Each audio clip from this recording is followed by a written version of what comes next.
But anyway, I do go out and I watch these other videos, and one of my favorite channels is Liberal Viewer.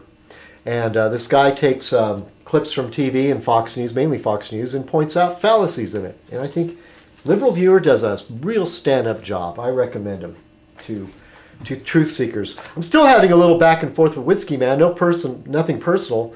But he made a video where he says, I don't want to hear any reasons why the price of oil is going up. I don't want to hear it.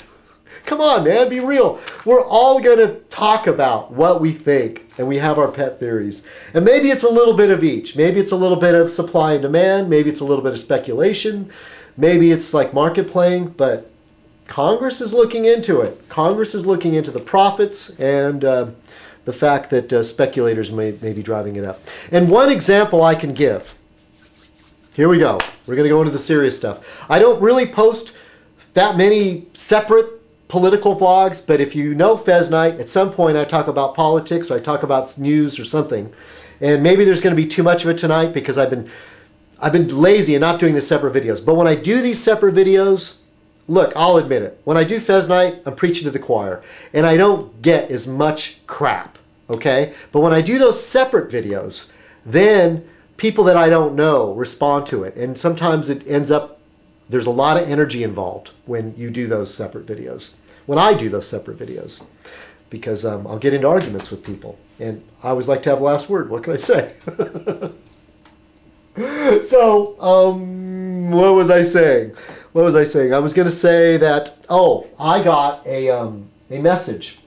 Okay, now this is about the price of oil. And what I was talking about, this radical idea of seizing the oil companies, the U.S. government, going further than regulating big oil, but actually making it a government-controlled entity. Not under the Bush administration, but under the next administration. Hopefully a Democratic administration. Hopefully Obama.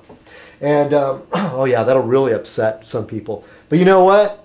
And part of the model that I look at that, and I live by the border, is Pemex. Pemex is the Mexican oil company, and their diesel and gasoline is a hell of a lot cheaper than the U.S. And you know why? Because it's a government-owned, controlled oil company, okay?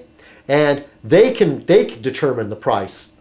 They have a lot of say in the prices of oil and gasoline and diesel, products going out to the people. And it's a much different system. But there is a downside to it. And DRSNK sent me a couple of messages, and I should almost, I know, I should make a separate video that deals just with this. But he informed me that, I'm going to make sure I'm on the right page here. He informed me about Pemex, Mexican people getting hoodwinked again. And I'll try to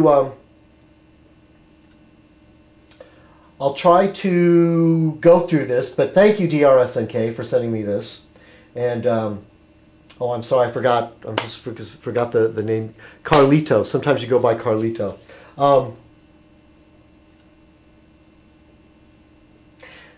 He heard that the president of Mexico is trying to open up Pemex to investment from foreign oil companies. In other words, further rape the Mexican people. So what's going on with Pemex is, sure, the government uses Pemex, it's their company, they make the money from it, but the profit really doesn't go back to the people. Even though they do make the gasoline more affordable for them, the people themselves are not truly profiting from it. And that's the thing about Mexico's government. It is corrupt.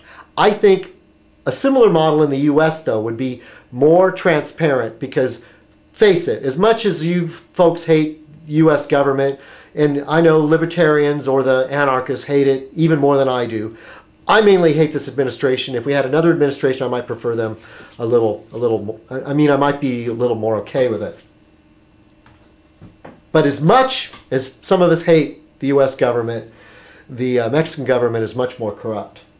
And he's pointing out that that he wants to. He says they produce 3 million barrels a day at $130 a barrel, and they don't have enough money, and because they want to open it up to foreign investors. He says the Mexican people are getting screwed in so many ways. They have the largest silver mines in the world at a time when the price of silver is going through the roof. and it is foreigners, not Mexicans, who are reaping the benefits.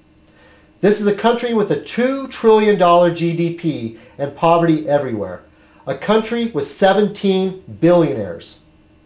And he comments, Hugo Chavez is looking better and better every day to me. Well, if we're not careful, we're going down the same route as Mexico in many ways, because overall, the U.S. average Americans are poorer than ever, but we have more billionaires than ever. So, or more millionaires. So DRSNK, if you're watching this, I want to thank you for sending this. He says a little bit more about Pemex, and I apologize, I'm not going to read the entire letter. But he goes into many details. And if you want to know more what DRSNK said to me, or pressure me to make a separate video, I will. And I could copy and paste this letter and forward it to anybody that's interested. But I do trust DRSNK as being a good source for a lot of this. I know that I could never nail him down politically because he used to feature a lot of Mike Savage videos.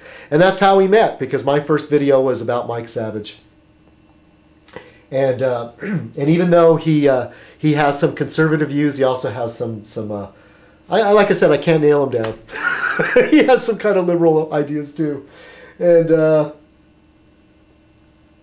And I agree. It's Vicente Fox and the president of Mexico. I don't know if it's okay. He said former president Vicente Fox, but the new president, is it Calderon? That he might be betraying the Mexican people there, and he has a lot of facts there. A state-run company pays out over 60% of its revenue in royalties and taxes, and those funds pay for a third of the federal government's budget. Anyway, I thought I'd have to mention that. I'm getting lazy on posting videos. I just mix them into Fez Night. Cheers. Here's to you, DRSNK, my very first subscriber.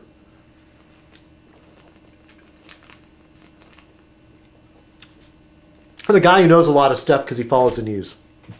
And he's no flaming liberal. No. No, he's not. So I have some friends that are conservative. Here, I'm drinking more. Well, that's the end of the Jim Beam.